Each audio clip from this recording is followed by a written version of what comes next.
I now recognise the distinguished representative of Côte d'Ivoire. Thank you, Mr. Vice President. Côte d'Ivoire would like to thank the High Commissioner for his detailed oral update that gives an in-depth analysis of the human rights situation across the world. My delegation remains deeply concerned at the scope and complexity of the multifarious crises gripping the international community.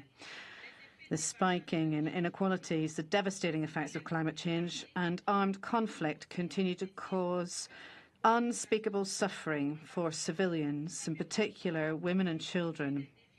These are major challenges that demand our collective responsibility.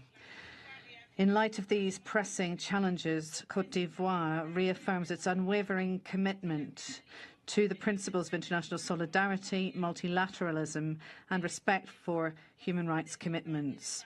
It urges all states and stakes parties to increasingly mobilise around concerted and inclusive action with a view to guaranteeing a fairer, more peaceful and prosperous future for all.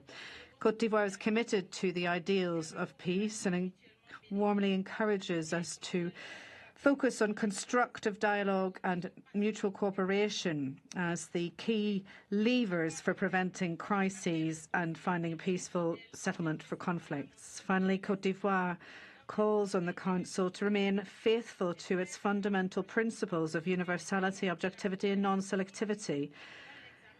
It advocates for an approach based on dialogue and constructive cooperation in reviewing human rights issues in order to avoid any political instrumentalization of debates, including on the human rights situation in Hong Kong, Xinjiang and Tibet. I thank you. I'd like to thank the distinguished